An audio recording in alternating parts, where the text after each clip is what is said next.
Waganyafto. Sahagagado at ano ka na sa tao na nagkaroon magkataksong katunson si Teknoratos na kaksasasar sa Oyera, sa White Bito. Ako ay pagkagawanan ng Teknoratos tika sa kinsa-aran ika sa job. Pahot sa kakahate. Greetings, and my name is Gabriel. I'm Zagos in my language, actually people of the Flint and I'm Turtle Clan. I greet you and welcome you to our territory, and the people of the Flint's territory. And I just wanted to also acknowledge all our relations and all the life cycles that allow us to be here. I first became interested in the LEAF Manifesto being at the meeting that Naomi had organized in Toronto. And it kind of reflected the things that Indigenous peoples have been saying and have been urging the United Nations for many decades to do, which is to be kinder to the earth, so that the children and future generations will be able to enjoy a kind of lifestyle that we take for granted. One of the things that we have for us as Indigenous people is our whole identity is based upon the land. Whether it's our healthcare system, we go and pick medicines in the forest, eating. For us, we have the three sisters, the corn, beans, and squash, which we call the which are the sustainers of life, and nutritionists only in recent decades discovered that eating those three together make a complete protein. It's the kind of traditional knowledge that I think that the LEAF is open to including in its work, and I think that's what appeals to me as an individual and to other Indigenous people. We have been, I think for me, what I see with this is a rebirth of the humanity of Canada and those who were concerned all along about the environment and realized that the first peoples of this land have been concerned about the land and the environment and the kind of legacy that we are leaving behind. And it is true that Indigenous people have contributed least most to the greenhouse gases that we see. But the traditional knowledge that we have in regards to how we can move forward is important to be included. And I'm really happy to see that the LEAF also supports the United Nations Declaration on the Rights of Indigenous People.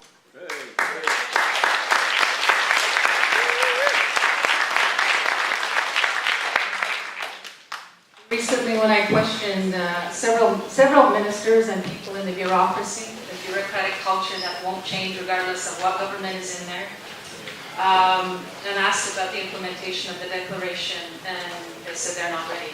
And we're still going to rely on one of probably the most practiced racist policy in the world, which is the Indian Act, which has marginalized and victimized Indigenous women and their families for a long time.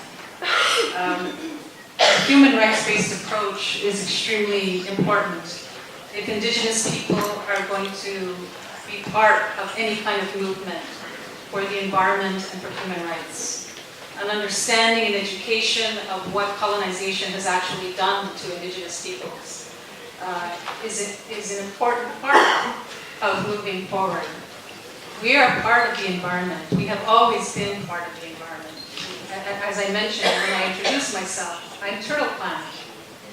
That means I have relations who are turtles, not just human turtles, but the ones who live in hard shells. Maybe we have the harder shells than they do, but these are the kinds of things that Indigenous people, at least in the Americas, know. That's part of what we know. And when we talk about human rights, we also are obliged in our Indigenous ways of being to also speak for those who cannot speak. And those of you who are living in urban areas are now seeing the animals come out. Animals that you never saw before. Just like in Florida, the alligators are all over the place in people's backyards. Why? Because the alligators' habitat has been taken for condo development, for capitalism, for the greed and the need of people who want too much. And green economy includes thinking about all our relations. All those birds, all the four-legged ones, the trees, the medicines, the plants. For me as an Indigenous person, and I know others as well, if we are going to move forward for a green economy, for justice, it also includes all our relations. The UN has called upon all states in their framework for climate action to cooperate. And then in cooperation, they must, at the most, help realize the utmost quality of human rights. And so we don't need to reinvent the wheel again.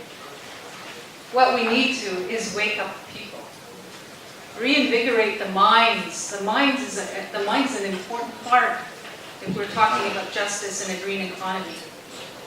The mind is an important part because it's about education. It's about having openness and a willingness to give and take, accommodate, to respect, to have compassion for those who don't have, to understand that we as consumers need to rethink and reevaluate how we consume, and that we demand that companies like Apple create a more sustainable and more respect for the human rights in the products that they create. And every single Microsoft, whoever, because we are all using cell phones. And where are those things coming from? And what about the light bulbs that we use, which are supposed to be greener? I accidentally broke one last year, and I saw that it had mercury in it.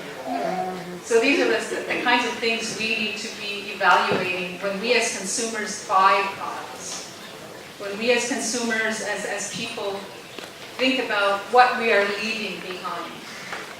Because those babies, those little babies right now, have no clue of what they're going to be in for when they become our age. We are leaving them something of a problem to take care of. And I know there are goals of 2030, 2020, 2050. I don't know if I will be around anyways. But I certainly hope that the efforts that we do in collaboration and cooperation and respect of each other will have an impact in the future.